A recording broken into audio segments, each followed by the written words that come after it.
യേശുവിൻ്റെ കൂട്ടായ്മയിലെ സ്നേഹം നിറഞ്ഞ എല്ലാ പ്രിയ ദൈവമക്കൾക്കും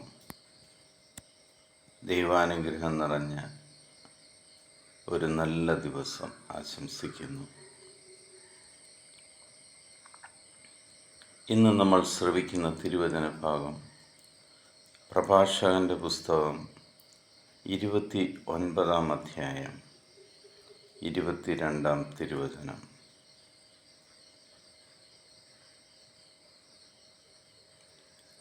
സ്വന്തം കുടിലിൽ ദരിദ്രനായി കഴിയുന്നതാണ്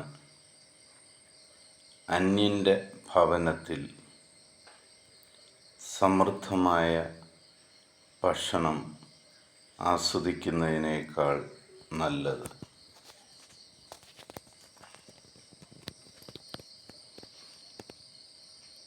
ദൈവം വചനത്തിലൂടെ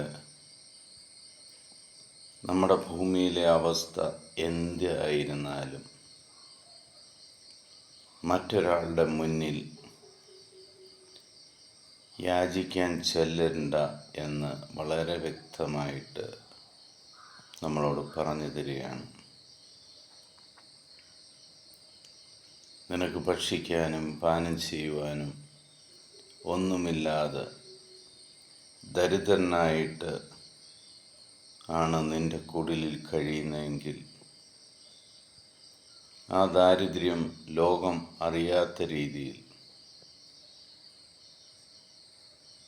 നീ കഴിയുകയാണെങ്കിൽ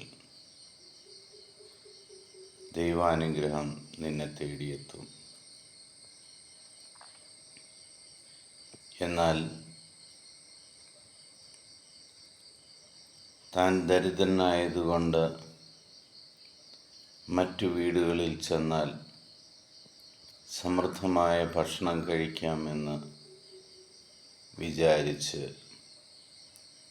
മറ്റു ഭവനങ്ങളിൽ പോയി സമൃദ്ധമായി ഭക്ഷിക്കുമ്പോൾ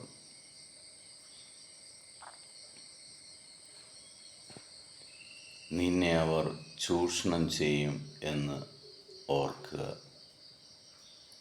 നിന്റെ നിസ്സഹായ അവസ്ഥ അവർ ചൂഷണം ചെയ്തിരിക്കും. അതാണ് ലോകം.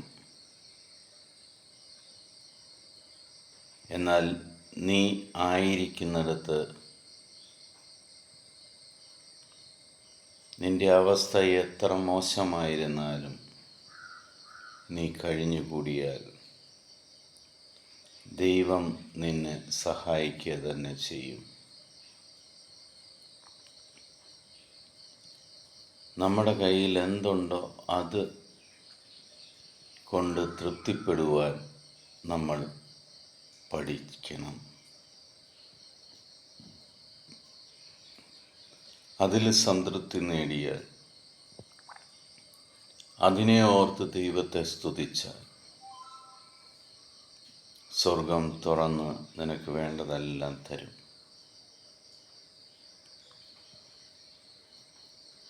മറ്റുള്ളവരുടെ ഔദാര്യത്തിൽ ജീവിക്കാതെ ദൈവീക പരിപാലനയിൽ ജീവിക്കാൻ ശ്രമിക്കുക.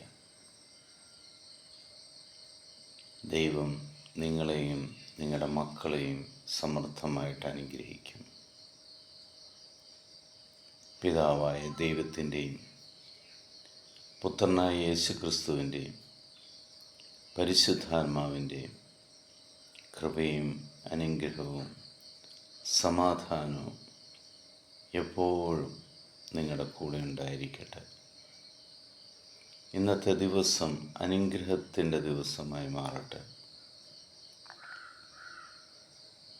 ദൈവം നിങ്ങളെയും നിങ്ങളുടെ മക്കളെയും കുടുംബത്തെയും സമൃദ്ധമായിട്ട് അനുഗ്രഹിക്കട്ടെ. ഒരു മനുഷ്യന് പ്രാഥമികമായിട്ടുള്ള ആവശ്യങ്ങൾ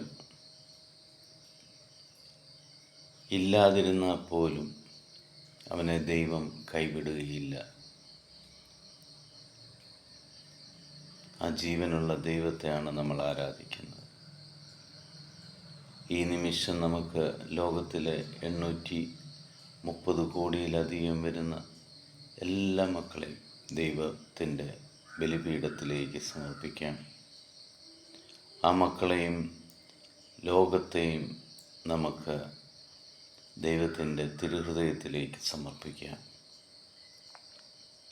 ലോകസമാധാനത്തിനായിട്ട് പ്രാർത്ഥിക്കാം. യുദ്ധങ്ങൾ മാറിപ്പോവാൻ വേണ്ടി പ്രാർത്ഥിക്കാം. കുടുംബസമാധാനത്തിന് വേണ്ടി പ്രാർത്ഥിക്കാം. മക്കൾ ദൈവപരിപാലനയിലായിരിക്കുവാനും ദൈവത്തോടൊപ്പം ചരിക്കുവാനും പരിശുദ്ധാത്മാവിനാൽ നിറയുന്നതിനും വേണ്ടി പ്രാർത്ഥിക്കാം. എൻ്റെ കർത്താവും രക്ഷകനും ദൈവവും രാജാവുമായ ജീവനുള്ള ദൈവമായ യേശുക്രിസ്തുവിൻ്റെ സമാധാനം ഏറെ സന്തോഷത്തോടുകൂടി ഞാൻ നിങ്ങൾക്ക് പങ്കുവയ്ക്കുന്നു. ഈശോ മിശിഹായ്ക്ക് സ്തുതിയായിരിക്കട്ടെ.